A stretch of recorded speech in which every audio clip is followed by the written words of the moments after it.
11월 29일 금요일, 오늘 10% 이상 급등한 종목과 그 이유에 대해서 알아보겠습니다. 오늘 장은 오후 3시 30분 키움증권 기준으로 코스피 지수는 1.95% 하락한 2455.91포인트로 마감했습니다. 외국인은 매도, 기관은 매수로 임한 가운데 개인은 매수로 대응했네요. 오늘 코스피 거래 대금은 8조 원입니다. 한편 코스닥 지수는 2.33% 하락한 678.19포인트로 마감했습니다. 외국인은 매도, 기관은 매수로 임한 가운데 개인은 매수로 대응했습니다. 오늘 코스닥 거래 대금은 6조 원입니다. 그럼 본격적으로 오늘의 급등 종목들을 살펴볼게요. 오늘 10% 이상 급등한 종목은 총 13종목으로 코스피에서는 2종목, 코스닥에서는 11종목이 나왔습니다. 이 중 상한가 종목은 깨끗한 나라, 더라미, 아이언디바이스 3종목이고요. 오늘 하한가 종목은 없었습니다. 총 13개의 급등 종목들을 한데 모아서 테마별로 묶어보니 3개 테마로 나눠볼 수 있었어요. 그 외 나머지는 개별 이슈로 오른 종목들인데요.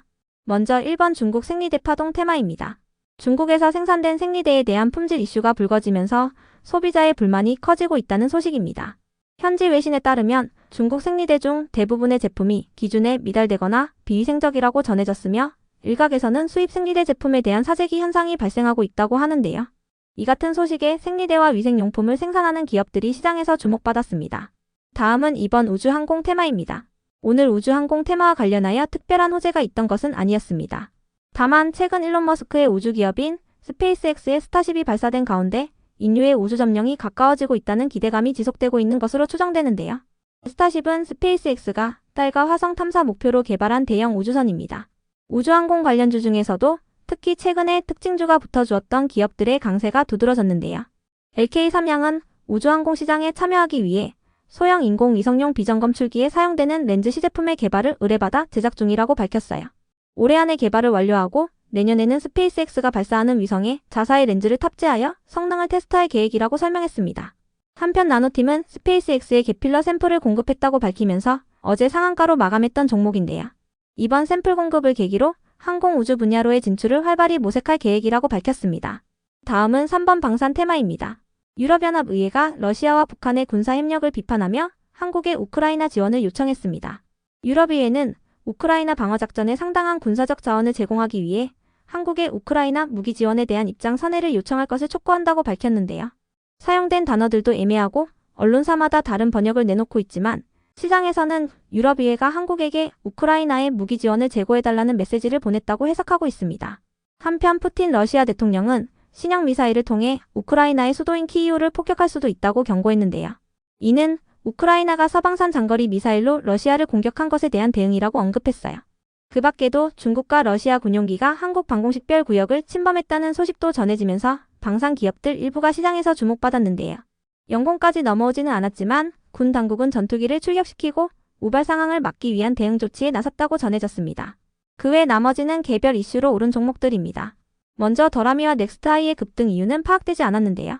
이 중에서도 넥스트아이는 최근 중국 정부가 한국을 비자 면제 국가로 지정하고 체류 기간을 추가로 연장한 가운데 넥스트아이가 중국 대형 백화점 그룹에 화장품을 공급 중이라는 사실이 부각되며 상승했다는 기사가 있었으니 참고해주세요. 이어서 아이언디바이스는 어제 별다른 호재 없이 상한가로 마감했던 종목인데요. 오늘은 아이언디바이스가 S사와 공동 개발한 오디오 햅틱 드라이버 양산용 시제품을 빠르면 다음 달 중으로 출시할 예정이라는 소식이 있었습니다. 해당 기사에 따르면 아이언디바이스는 어제 국내 기관 투자자들을 대상으로 기업 설명회를 개최하고 셋업체인 S사와 개발을 진행하고 있다고 밝혔는데요. 이 같은 소식 속 아이언디바이스가 오늘도 상한가에 들어가며 이틀 연속 상한가로 마감했습니다. 다음으로 자람테크놀로지는 한국전자기술연구원이 주관하는 AGI를 위한 뉴로모픽 알고리즘 및 뉴로모픽 반도체 핵심 원천 기술 개발 2차 과제의 핵심 연구기관으로 선정됐다고 밝히면서 강세를 이어갔습니다. AGI란 인공 일반지능을 뜻하는데요. 이번 2차 과제는 글로벌 AI 기업인 누멘타 및 고려대학교 산학협력단과의 협력을 통해 진행될 예정으로 총 연구 개발비 64억 원 중에 정부 지원금 60억 원이 투입될 예정이라고 전해졌습니다. 그 밖에도 오늘은 자람테크놀로지의 실적 반등이 가시화되고 있다는 기사가 붙어주었으니 참고해주세요. 이어서 크라우드웍스는 콘텐츠 플랫폼인 숏맥스에 AI 기술로 제작한 숏폼 드라마 콘텐츠를 공급한다고 밝히면서 강세를 보였습니다. 숏맥스는 2,000개 이상의 숏폼 드라마 콘텐츠를 보유하고 있는 숏폼 플랫폼으로 현재 240개의 국가에서 서비스 중인데요. 이와 관련하여 크라우드웍스는 소비자 AI 사업 분야에서 매출 증대를 이뤄내기 위해 이 같은 숏폼 시장 진출을 결정했다고 밝혔습니다. 그 밖에도 크라우드웍스는 어제 유통주식수 증가와 거래 활성화를 위해 보통주 1주당 가액을 1,000원에서 500원으로 분할한다고 공시한 바 있으니 참고해주세요.